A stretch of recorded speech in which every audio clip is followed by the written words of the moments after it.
देखिए देखिए, अच्छा ये जो फार्मूला है ये पॉइंट मास के लिए एप्लीकेबल है। तो आप ऐसा करिए, यहां से किसी x पर जाइए और x पर dx जो है मास ले लीजिए।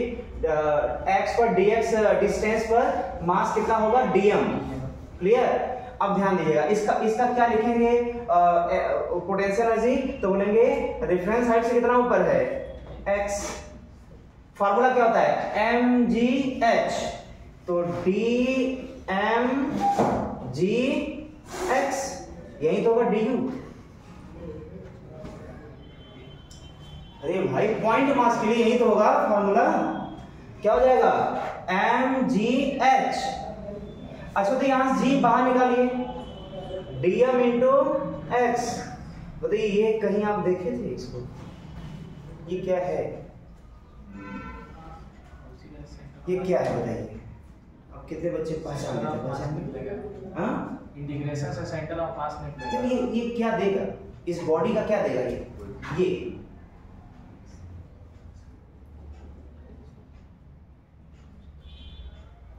बुखार आया तो किस वजह से आया, वो कनेक्टिविटी करना पड़ेगा ना।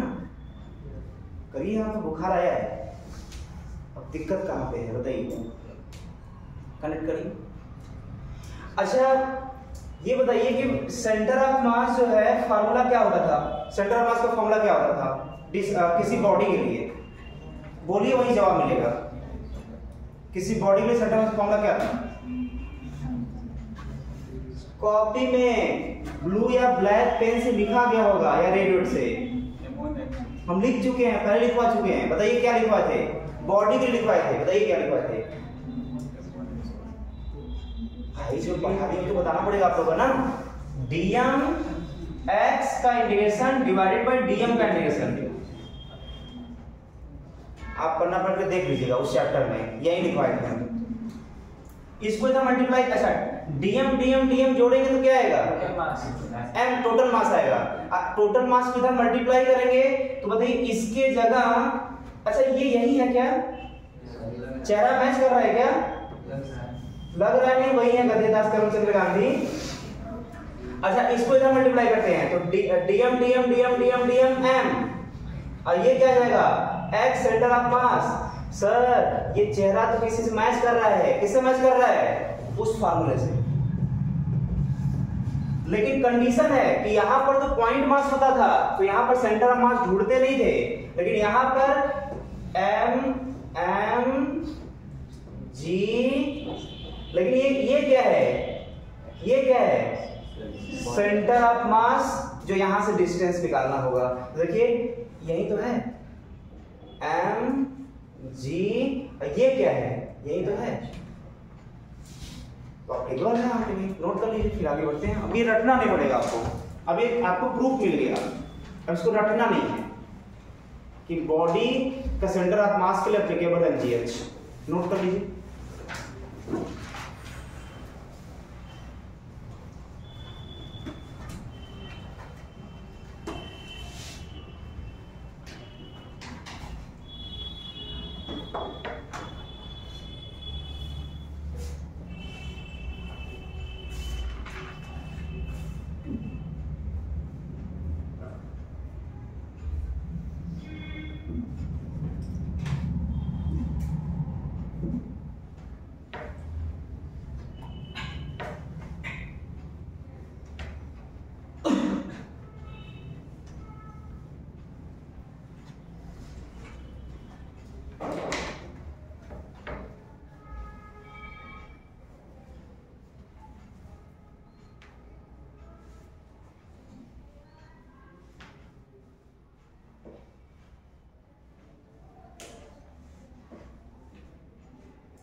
हो गया ना।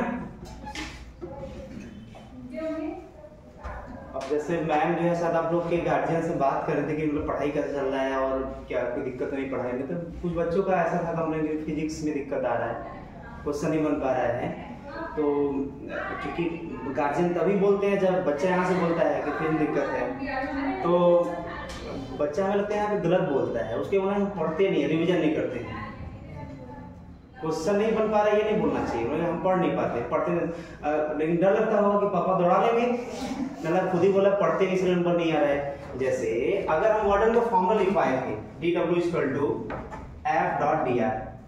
तो आप देखिएगा 100% हिंदी और इंग्लिश मिक्स करके लिखवाए थे कि f क्या होता है, dr क्या होता है। अगर वहां लिखवाए थे तो रिवीजन होना चाहिए था कि नहीं, पढ़ के आना चाहिए था कि नहीं। भाई हम रिवीजन तो नहीं करवा सकते, कोर्स भी तो पूरा करना है। हाँ, रिवीजन दिक्कत आ रहा है तो आप मुझसे पूछिए। अच्छा, ये हम लिखवाए हैं, ये हमें अच्छे से याद है, अगर आपको नहीं याद है तो क्वेश्चन बन पाएगा टेस्ट का या बुकलेट का। भाई जब टर्म ही नहीं क्लियर है, हमें टर्म ही नहीं याद है, तो क्वेश्चन कैसे बन पाएगा। तो क्वेश्चन नहीं बनने के पीछे रीजन क्या है, क्या आप टर्म को अच्छे से क्लियर नहीं किया, टर्म अच्छे से आपको क्लियर नहीं है, या फार्मूला नहीं याद है। क्यों नहीं याद है, क्योंकि आप रिवीजन नहीं किए, पढ़े नहीं हैं। तो पापा को ये मत बोलिए कि पापा क्वेश्चन नहीं बन पा रहा है, बोलिए हम रिवीजन नहीं कर पा रहे हैं या पढ़ नहीं पा रहे हैं, फार्मूला में याद नहीं, पढ़ते नहीं है, इसलिए क्वेश्चन नहीं बन पा रहा है। देखिए पढ़ाने के लिए, बताने के लिए टेस्ट में जो आया हुआ था, कल के टेस्ट को हम एनालिसिस किए, खास तौर से कल के टेस्ट में 22 क्वेश्चन लोग पुराने डाले थे। 3-4 पेपर जो आप दिए होंगे, 17 तारीख को था पेपर, 15 को था शायद और 5 को था, 3 डेट को पेपर लिया गया है। तीनों से मिला लेंगे इसको तो 22 क्वेश्चन रिपीट किए थे इसमें, कल वाले पेपर में 22 क्वेश्चन पिछले 3 पेपर से आए थे। यहाँ से ये मत सीख लीजिएगा कि इसका मतलब पेपर लगा कर जाना चाहिए अगले टेस्ट में, क्योंकि इसका बदल जाएगा, सब कुछ बदलेगा, शायद ही कोई क्वेश्चन मैच करे, एक का दो का मैच करेगा, नहीं मैच करने वाला बाकी। लेकिन इस बार 22 क्वेश्चन देकर के हम ये देखना चाह रहे थे कि देखते हैं कितने बच्चे जो 3-4 पेपर जो दे चुके हैं बच्चे, वो कितना अपडेट है उसमें। क्योंकि भाई अगर 3 ही पेपर से 22 क्वेश्चन दिया गया है चौथे वाले पेपर में, तो 22 तो आपके हाथ में होना चाहिए था। वो अगर आप सिस्टमैटिक पढ़ाई कर रहे हैं, सिस्टमैटिक अगर आप चीजों कवर कर रहे हैं, तो आपको 22 जो क्वेश्चन आ चुके थे वो तो बन जाना चाहिए था, बाकी जो फंसता तो फंसता। अब यही हम एनालिसिस करेंगे इस बार के टेस्ट पेपर में कि कितने बच्चों कितना आंसर सही क्या गलत है।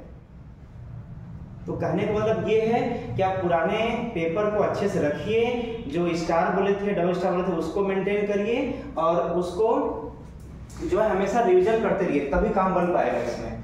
क्लियर ना। तो ठीक है, हम आगे बढ़ते हैं। इसमें ये हो गया। अब देखिए इस पर बेस जो है, क्योंकि आप सभी लोग सेंटर ऑफ मास पढ़ चुके हैं, तो एक क्वेश्चन हम इसमें करवा देते हैं। जैसे रिंग दिया हुआ है, रिंग हाफ रिंग, इसका मास m दिया हुआ है, रेडियस r दिया हुआ है, ठीक है। और यहां पर इसका जो है पोटेंशियल एनर्जी बताना है रिंग का, क्या होगा यहां से, ये भी r डिस्टेंस है। क्वेश्चन है पोटेंशियल एनर्जी, ये रेफरेंस लाइन है, 0 potential energy, potential energy of ring क्या होगा।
याद करना पढ़ के आना है।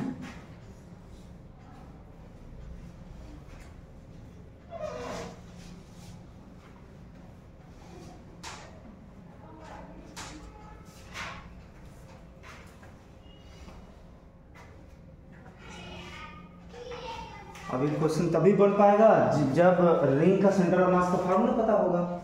हम तो टहल टहल के यही देख रहे हैं, कितने लोगों को ये फार्मूला याद है।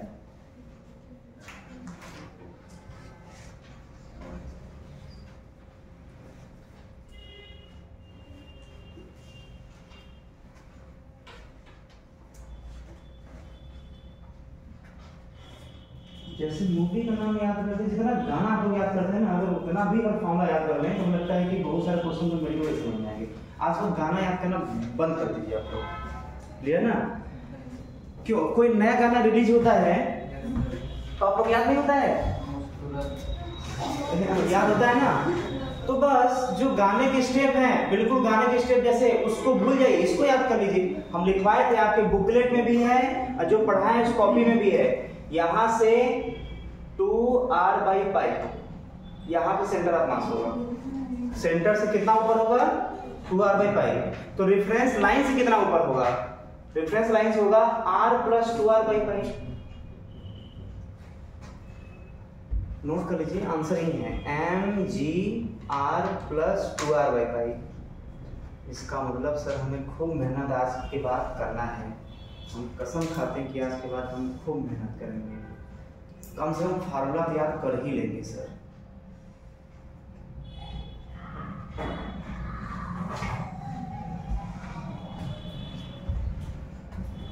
लगभग 2.5-3 महीने पहले एक बार हम बोले थे कि आप 3 या 4 कलर यूज करिएगा।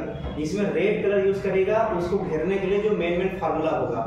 तो अगर वो काम किए होंगे तो रेड वाले पोर्शन को ही जो भी घेरे होंगे कॉपी में पलटते जाइए और उसको रेड वाला पोर्शन जो मेन फार्मूला उसको देखते जाइए।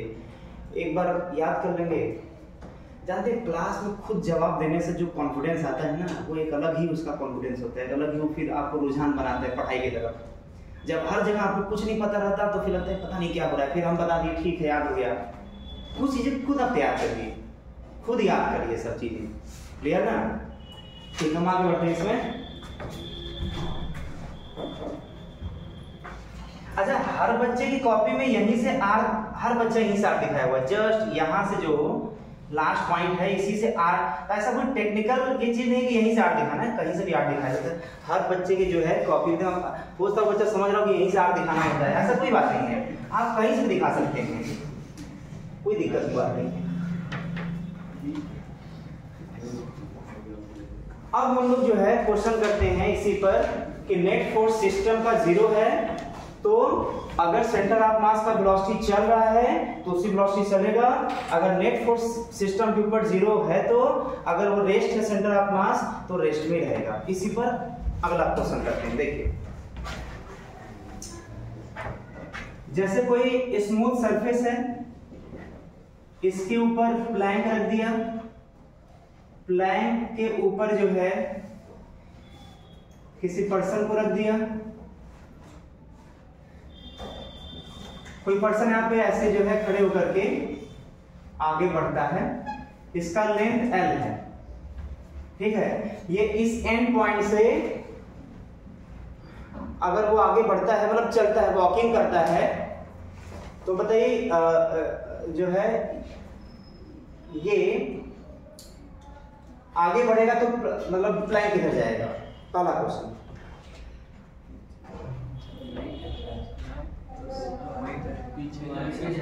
क्या हुआ? आगे नहीं बढ़ता, अच्छा, मतलब ये मैन जो है जब आगे की तरफ मूव करेगा तो प्लैंक किधर जाएगा? चलेगा तो। अच्छा, चलेगा ही नहीं। रीजन क्या है? हाँ, इसको इससे रिलेट नहीं करना है कि जैसे मान लीजिए कि ये प्लैंक है, क्लियर ना? हम प्लैंक के ऊपर खड़े हैं, प्लैंक जो है वो सरफेस पर नहीं, मान लेते हैं किसी ऐसे सरफेस पर है जो स्मूथ है, प्योर स्मूथ है। हम लोग के अपने प्रैक्टिकल लाइफ में, हम लोग के वर्ल्ड में मतलब अभी तक कोई प्योरली स्मूथ नहीं पाया गया है। आइस को जो है, बर्फ को हम लोग लगभग स्मूथ मान सकते हैं, लेकिन वो भी प्योर स्मूथ नहीं होता। अगर प्योर स्मूथ रहेगा कौन? ये फर्श। और उसके ऊपर प्लैंक रखा हुआ है। अब प्लैंक के ऊपर हम हैं, अगर प्लैंक भी स्मूथ रहेगा तो हम भले ऐसे पैर चलाएंगे, ऐसे पैर चलाएंगे, लेकिन हम आगे नहीं बढ़ पाएंगे क्योंकि हमारे शूज और प्लैंक के बीच में कोई फ्रिक्शन नहीं है। और जब तक फ्रिक्शन नहीं होगा तब तक हम आगे